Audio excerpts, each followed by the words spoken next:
It's like a storm that's bellowing right at you, right? You see the sky getting grayer, the clouds are all coming together, the thunder is loud, the lightning is off in the distance. This storm is barreling right for you. You brace yourself for impact. You brace yourself for the after effects. You close your eyes and you're ready to hit this sumbitch head on. But something happens. The storm never actually hits you, but how could that be possible? It was basically right above you, streamlining right for you. You're almost afraid to peek out the window because that son of a bitch could be looking right at you, ready to strike. But you finally brave enough gusto up to go to that window, peek out, and when you peek out, you see that those gray skies are starting to break up. Those clouds are going the opposite way. Blue is actually starting to streamline across the sky. The sun is actually peeking out. There's light at the end of the tunnel. That storm never hits you. It's actually turning out to be a beautiful fucking day. That's how I look at Ember Moon, Bayley, and Charlotte. Everything was going about fine with Ember and Bayley, and then we start hearing the rumblings, or what we all feared. The storm was rolling in. Charlotte Flair was going to be added into that match. But after last night, maybe there is a possibility, not set in stone, not confirmed, but there is a huge possibility that we all missed the storm known as Charlotte Flair. Because after last night, all signs are pointing to Ember and Bayley will have their one-on-one match, and we might get a bonus dream match on the side. Charlotte Flair versus, you may think I'm sounding crazy here, and that may be the case, but hear me out. Charlotte Flair versus Trish Stratus. I'll explain if you allow me to start off with Ember and Charlotte. This did not kick off Smackdown, but this is where I would like to start off this review, if you don't mind, because this is my main monologue story. You see, Ember Moon took on Charlotte Flair last night. We thought this was going to end in some schmazzy way where Charlotte either loses or thinks she was done unjustly, and she's going to cry to Shane McMahon and get herself put in this match. Well, she was done unjustly, if you think about it. She looked like a clown in there with Ember Moon. Because that Ember Moon-Charlotte match was like 20 seconds. And that's because Bayley came to the ring, her music is playing, and this was supposed to cause a distraction, I guess. Charlotte Flair looks out at Bayley. Wow, it's your music. I can't pay attention to my match now. And Ember Moon simplistically rolls up Charlotte in 20 seconds. That's great if you love Ember Moon like the Amplified Man, but how is that showcasing Ember Moon in a good light? How is that showcasing one of the best wrestlers in the world today, female-wise, in Charlotte Flair? We may not want Charlotte in everything she touches, but she's still one of the best that shouldn't be losing in 20 seconds. So the whole thing was just another case of Vince McMahon being scared shitless to put females in the ring ever since Long Island last Monday night. If you noticed, since last Monday night, the females have gotten basically no in-ring time. Not on Raw Monday night, not last night. Vince is scared shitless. Long Island shit on that Fatal 4-Way match so much last Monday, Vince refuses to put the females in there for anything longer than 30 seconds. So that's a shame, and I hope that gets corrected. But it was post-match where we started to become a little bit more intrigued here, right? Our frustration over a 20-second Ember Moon versus Charlotte match, the frustration started to turn to intrigue. Because Ember Moon took Bayley and threw her into the ring. Charlotte Flair kicked Bayley's head off her shoulders, and then Ember Moon gave an eclipse to Charlotte, and then a second eclipse to Bayley. So Ember Moon, even though they only gave her a 20-second match, still looked really dominant. So you start to think, wow, they're pumping Ember up so much, so big. She even did a little bit of a turn on Bayley. Not an actual heel turn, mind you, but she did throw Bayley to the wolves, so to speak. So you're bumping her up that she can stand on her own 2 feet in Canada at SummerSlam and take on Bayley one-on-one. You don't need Charlotte. And then on top of that, backstage a few segments later, Charlotte Flair was interviewed, and she came right out and said, yes, I was done unjust, but I don't need this Bayley match at SummerSlam. I can find a much better opponent than Ember Moon, and I will be relevant, and I will have a match at SummerSlam. Those are basically her words. She's saying, I don't need to be a part of that match. I'm going to find my own better opponent than Ember Moon. That kind of coincides with the reports we've been hearing that WWE has reached out to Trish Stratus and they're trying to bring her in for a match. Now, those first initial reports said that Trish didn't necessarily want to take on Charlotte Flair because of family heritage or just taking an L to Charlotte, which would be the foregone conclusion. I don't know if those reports are true or not. We'll all find out together. Well, what I do know and what I do believe is that WWE absolutely reached out to Trish. They're in Canada for SummerSlam. That is huge. And you know they're making this big deal out of this whole Canada thing. Trish Stratus against Charlotte. Charlotte doesn't have an opponent. Charlotte Flair says she'll find somebody that's fucking better than Ember Moon. First of all, that's going to be hard to do. But if you take somebody like Trish, we can at least believe that that's in the category and what Charlotte says better than Ember. As far as star power, Ember still has to prove a lot on the main roster. And I think she will because I know what she can do. But Trish Stratus, she's tried and true. She's already been tested. She's the real deal. You take Charlotte Flair, who we know is the real deal. We give her hard times because she's going to be a 20-time champion in just 5 years in the business, basically, on the main roster. That's what upsets people. She doesn't have to break this 16-time Daddy Ric Flair record in 5 years. It takes people a whole career to get to fucking 10, if they're lucky. 16? John Cena even knows that. That's why he refuses to break that record. He knows how special it is, and he doesn't want to be the guy to do it. It's not fucking Charlotte. I know, it's Vince, but still, everyone is involved in this. Everyone has their hand in that cookie jar. Everyone is touching that hot stove, man. Nobody is getting a pass. You can't have somebody get 17 title wins in 5 years. Come on, bro. That's what we get upset with Charlotte. Charlotte, we know, is a damn great athlete, a damn great wrestler. So you put Trish and Charlotte, we would get the best of both worlds. We get Ember and Bayley alone, no Charlotte, one-on-one for the title, a champion versus a number one contender. There's a concept that WWE forgot about, a lost art. One challenger for that title. And on the side, right, you got your side chicks in a roundabout way. You got your Charlotte Flair versus Trish Stratus in a dream match. Again, this isn't confirmed yet, guys, but so far the name I'm hearing the most, and from reputable people, this isn't just like, hey, wouldn't it be cool? No, we're hearing Trish Stratus absolutely has been contacted. Charlotte just said she's going to find somebody immaculate to take on her. I mean, those are my words, but she did come out and say she's going to find somebody better than Ember Moon, and she's going to be a huge relevant part of SummerSlam. There's no better way than to put on a dream match, an exhibition match for the ages. Charlotte and Trish. You know, for the females, I don't know how many dream matches you guys have. Is Melina in one of those, or some of those? Is Lita in some of those? Some people would say talents like Victoria from back in the day. You'd like to see her in some shit. Still Mickie James. She's still rocking on the main roster today, but she's still someone from the past as well that we would still like to see certain matches. For me, I know Charlotte and Trish was one of them. I'll tell you one thing. Trish and Sasha Banks, now it's not just because we're a pro Sasha Banks channel and we love Sasha on this channel, but I'll tell you, man, Trish versus Sasha, that would have been the fucking match. Maybe one day we'll get to see that, who knows. But Sasha and Trish, man, they set that up a little bit in that first ever Royal Rumble for the women. Man, it just got you kind of thinking, what if? And speaking of, if they don't go Trish and Charlotte, do they try to bring back Sasha Banks for SummerSlam to take on Charlotte? If so, I don't want to see Sasha just taking an L just so Charlotte can look good in Canada for Vince McMahon.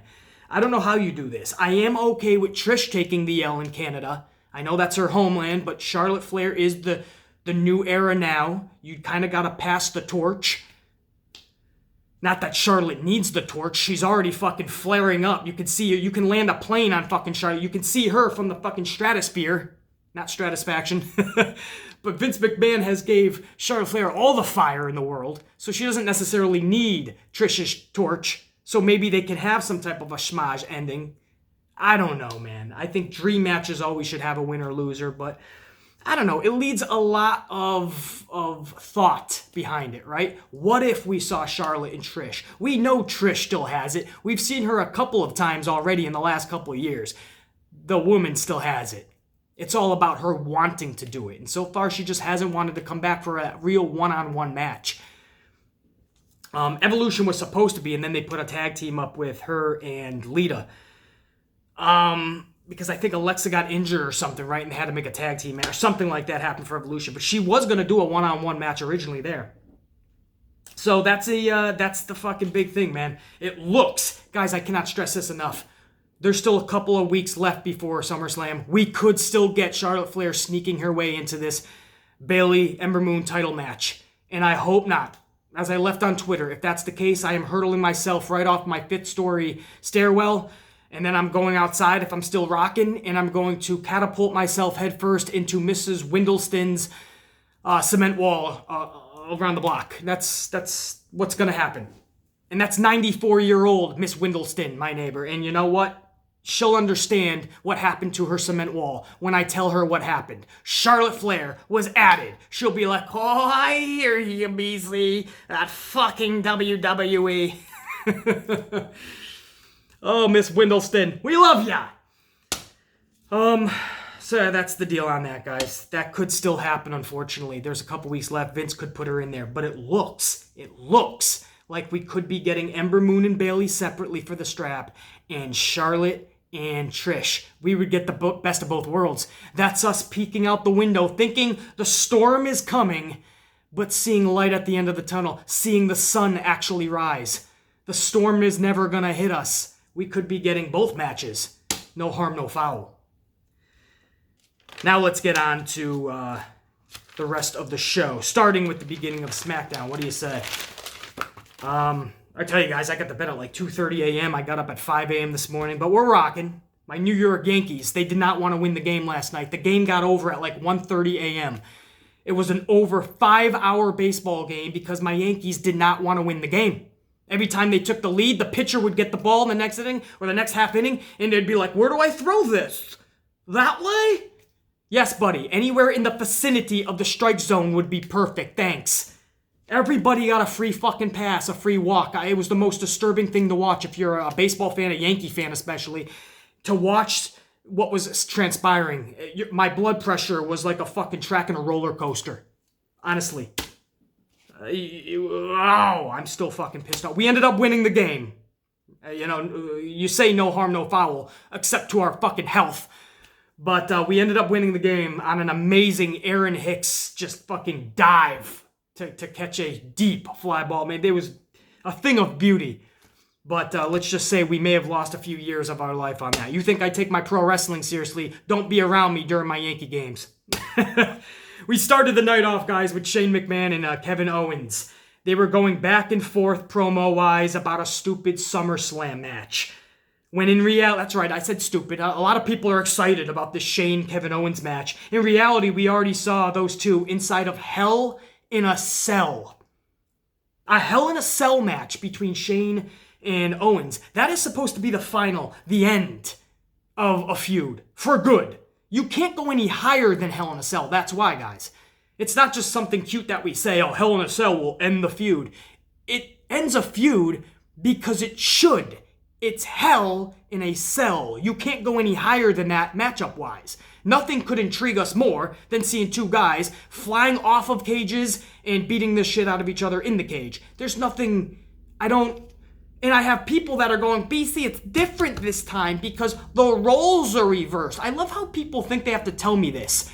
I'm a mastermind in this business, self-proclaimed, and everybody else knows it as well. I have thousands of fucking subs and thousands of views per video, and people still think I don't know the little things like Owens is now a face. Shane is a heel. Thank you for educating me, everybody. Now I can be a smarter wrestling fan. Thank you for telling me the roles are reversed. Does nothing. That's why you're watching me. Thank goodness I can now give you a little bit of factual information.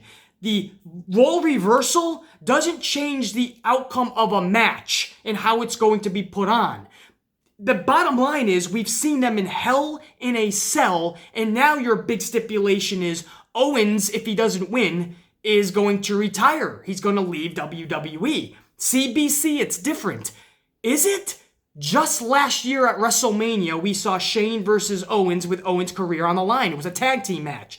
Shane McMahon and Daniel Bryan versus Owens and Zayn. If Owens and Zayn, who were fired at the time, if they win the match, they are reinstated. So Owens' career was already on the line in a matchup against Owens last year at WrestleMania. That had nothing to even do with Hell in a Cell. So we even saw that before too. We saw Owens' career on the line before with Shane McMahon in a Shane McMahon match in Owens. So nothing about this is the same. Flipping their roles is the same two participants putting on the same 15-minute match with the same moves and shit we've already seen a plethora of times, and again, inside Hell in a Cell. So then when you say, okay, well, BC doesn't like the role reversal, so okay, BC, Owens' career is going to be on the line. Again, I saw that as well between Owens and Shane McMahon at WrestleMania 34. In fact, they spiced it up a little bit with Daniel Bryan and Sami Zayn. So literally, I've seen it all before. Role reversal isn't going to do shit. The same stipulation of Owens' career on the line isn't going to do anything. It's redundant. And I like Shane McMahon. That's the unpopular opinion around here these days. I like Shane McMahon. You can't wrestle. I call bullshit. The guy has put on some damn good fucking matches. Entertaining as all hell. And this is a guy who's just the boss's son. He doesn't have to do any of that shit. He does it because he loves to do it. And he puts his body on the line for our entertainment. And these schmucks in Miami are, you can't wrestle. Yeah? You can't get your ass out of the seat. Have another fucking Klondike bar. Unfucking real, man. The disrespect, I tell you, man. They can chant what they want, BC. They pay their money, absolutely. But this fake outrage of Shane McMahon is mind-boggling to me. Does he take up a lot of TV time? No doubt. The main reason, Vince McMahon doesn't want to create superstars. So he gets his own son to get in there and be the main fucking heel. I understand that side of it, but you can't tell me Shane McMahon doesn't deliver every time he's in the fucking ring. So I would have loved to have seen Shane McMahon versus some newbie at Summerslam. Why do I have to see the same match I saw 2 years ago and last year at WrestleMania and inside Hell in a Cell at one point? Why do we need to rehash these matches? Just like Alexa Bliss and Bayley at Extreme Rules this year when we saw that same match at the same pay-per-view 2 years ago. Why do we have to keep seeing these fucking rehashed matches? Just like Miz and Ziggler, who we've seen 1,247 times before. Oh, may I get to that real quick? Because Miz TV had Shawn Michaels as a special guest. Ziggler interrupted, and this was an absolute thing of beauty, by the way. Ziggler and Michaels going back and forth, absolute thing of beauty. Michaels actually looked at Ziggler and said, you know what, it was embarrassing when I returned at Super Showdown. I'll admit that, it was embarrassing, but not half as embarrassing as going your entire career just to be a second-rate wannabe Shawn Michaels. So that's when Ziggler decks Miz. He went for Michaels. Michaels ducked or some shit. Ziggler decked Miz. Michaels decks Ziggler. And then Ziggler gives sweet chin music to Shawn Michaels. Again, I liked it. But the end game here is what? Match 1,247 between Miz and Ziggler at SummerSlam? Do they spice it up and put Shawn Michaels as a special guest referee? Because that's what I'm looking at. Some people actually think it's going to be Michaels versus Ziggler, so they're excited about this. BC, this could be Michaels' return against Ziggler at SummerSlam. It could be, absolutely. We're not hearing that, but it's possible. But knowing WWE, why would you give them the benefit of the doubt? I'm looking at Miz Ziggler once again with Shawn Michaels as like a special guest referee. If I'm wrong, awesome. That is great. We get to see Michaels in there. If I'm not wrong, then, which I don't think I'm going to be, because I'm just not often, you're going to get Michaels as like a fucking referee or some shit. And we're just going to see Miz and Ziggler for the 1,247th time. Just like Shane McMahon and Owens Of course they could put on a good match, but this is SummerSlam 2019 in Canada. Huge event. Why do we have to see a rematch? Redundancy. Get creative. Give us something fresh. Something new. Something that feels fucking epic. That's my big problem with all this shit. Shinsuke versus Apollo. Good match. No complaints other than the New Day being a little over the top annoying in this. New Day was actually decent on commentary. Not sure why they were on commentary most of the night. Or at least a one full fucking hour. But they were decent. That one match, I kind of wanted to be more in tune with the match. And I just had the New Day just in my ears. Just like, I couldn't concentrate like I would have liked to have with Shinsuke and Apollo. Because this was actually a good match, I felt. With what they were given anyway, TV time. Shinsuke ends up defeating Apollo. That's great for Shinsuke because as an IC champion, he finally gets a good match on TV that gets to showcase him as a champion. However, for Apollo, you started to give him a little bit of a push again, and then you just had him lose. But BC, it was a good match with Shinsuke, so no harm, no foul. No, bullshit. Huge harm, huge foul. It's called 50-50 booking, and that ruins superstars. Apollo's good 1 week and loses 2, wins 2 weeks, loses 3. You can't have 50-50 booking with someone like Apollo, because Apollo is already fucking below average to the WWE universe. The crowd already looks at him as a nobody, a jobber.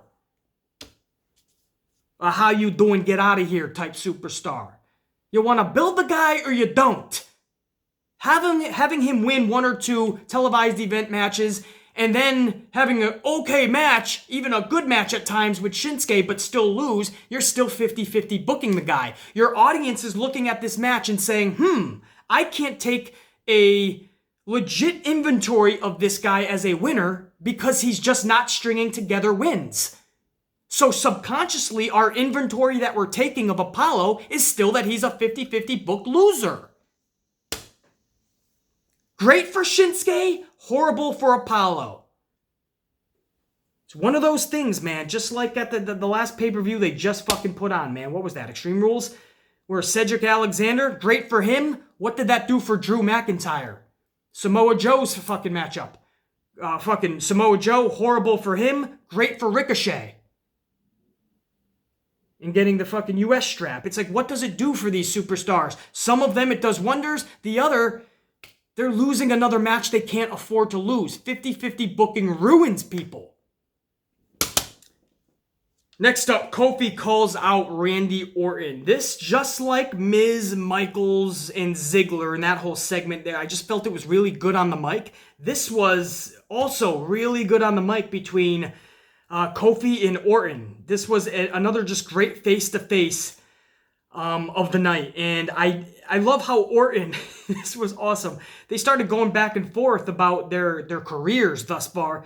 And Orton looked right at Kofi and said, I never had to fake a Jamaican accent, throw pancakes, or shake my ass. I just came out here and was Randy Orton. I just fucking love that. And you can tell Kofi kind of looked aside. Because Kofi was looking right at Orton and he looked aside. He's like, all right. He's basically like, all right, I'll take that. I didn't mind it though. I liked it, you know? And it was kind of one of those things like, all right, I'll take that fucking hit you just gave me. I'll take that jab. That was a good one.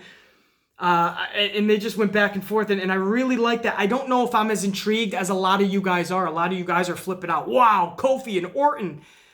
Maybe a few years back. Yeah, man, they made Orton so insignificant. And every once in a while, they try to make Orton significant again. And I'm on board with that if they're going to go full throttle. It's like they'll make him significant for one pay-per-view, and then you don't see him again for a couple months. Or he's totally irrelevant. And we're talking about Randy Orton. But that's how it's been the last couple of years. So now here we go again. Orton's going to get another little tiny push. Are they going to go full throttle? Or is this gonna be fucking after SummerSlam, Orton's gone again for another month or two, or on every other TV event, or in something we don't care about? I'm hesitant to really get behind this match. That was a good start, what we saw last night. Now I need to see that go forward the next couple of weeks. And maybe I'll be fully on board with Kofi and Orton. No doubt it should be a good wrestling match. I'm not doubting the matches on this card, guys, for SummerSlam. I'm doubting the reasoning behind it, and if that's the best creative input they could have had for SummerSlam 2019 in Canada.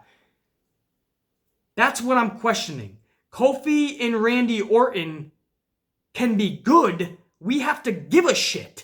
You're not just going to sell me on, it's going to be an amazing match. That's why. This is a match where I need to know why I care about Randy Orton in 2019. Because Randy Orton in 2017, Randy Orton in 2018, WWE gave me every reason not to care about him. Into 2019, every reason still not to care about him. Now all of a sudden, he's championship worthy again. Everyone else can get all excited about this shit. My job to do in these reviews is to call it down the middle and call the good, bad, and ugly of all this shit. Sometimes that's hard to hear, I understand, but I have to, man. I have to stay true to what I'm doing on this platform. I'm not just going to get all excited because they could be good wrestling matches. Why? Why are we caring about this? Why is Orton all of a sudden getting this? Do you have something planned for him afterwards? If not, why are you doing this? These are questions that need to be asked. And then you give me the old BC. Just sit back, watch, relax, and be entertained, man. See where they go. Just let it breathe, man, as you always say, BC. No, you can't give WWE that benefit of the doubt anymore. Certain things you can let breathe. Other things, you gotta call them out.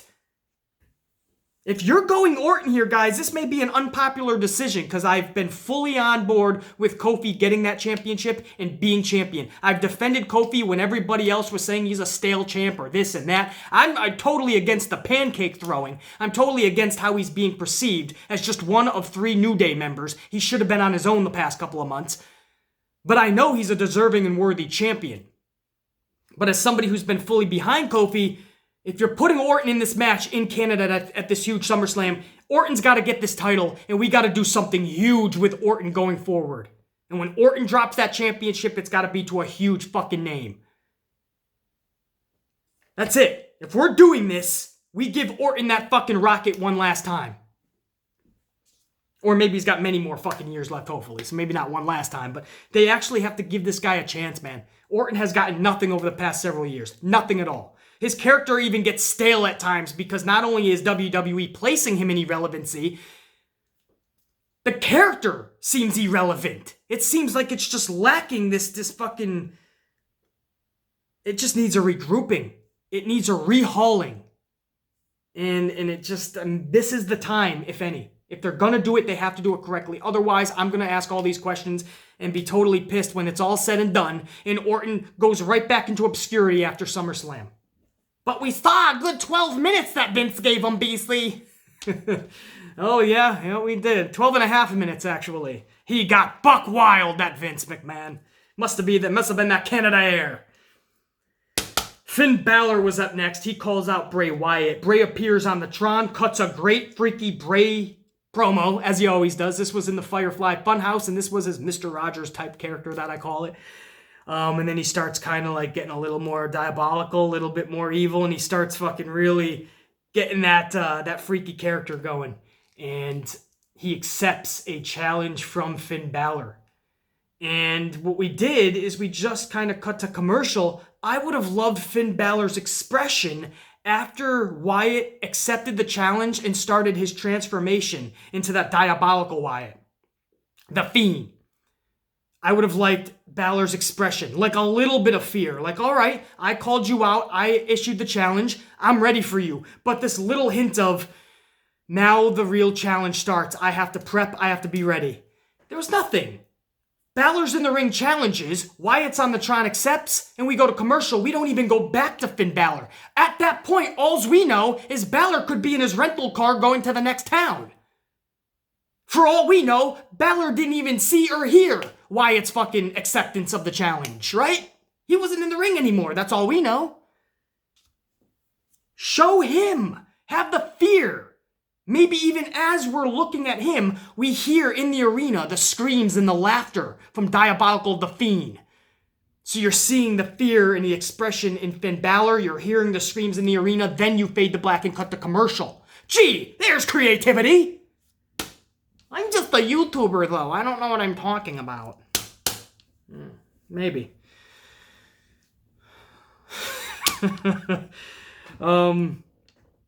What do we got, guys? We'll end it with Roman Reigns and Kevin Owens. This was the main event. You knew this wasn't going to be an actual match, and it wasn't. McIntyre was a special ref. Shane McMahon, the special announcer. Elias was a special timekeeper. So you knew this was going to end in a Roman, Kevin Owens versus Drew and Shane and Elias. Not in an actual match, but you knew that the alliances were just going to collide. And that's all this was. It was a 1-minute match consisting of a couple of tie-ups and lockups. No actual maneuvers. And they basically just turned on Drew McIntyre, the special referee, because Drew was getting on their nerves, I guess.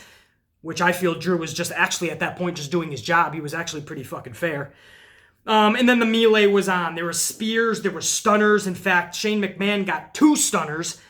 And Owens ends the show to a raucous crowd. I think they were in Miami last night. They were pretty fucking legit on fire for Owens last night.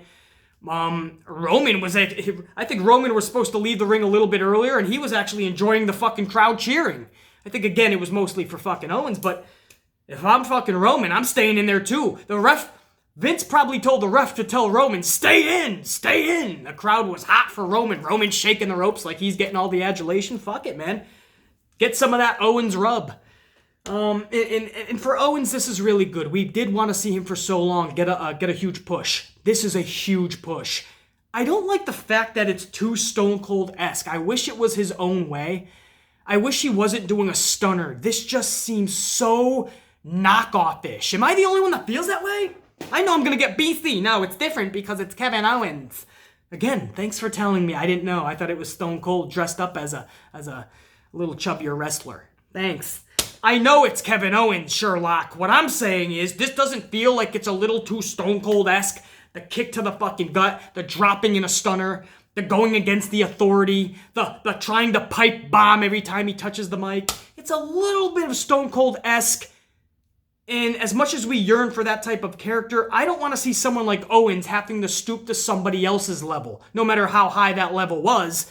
Owens can go on his own accord. Owens can be a star on his own. He doesn't need to be doing stunners and trying to pipe bomb and going against the authority. It just seems all so familiar. And it works for somebody like Stone Cold.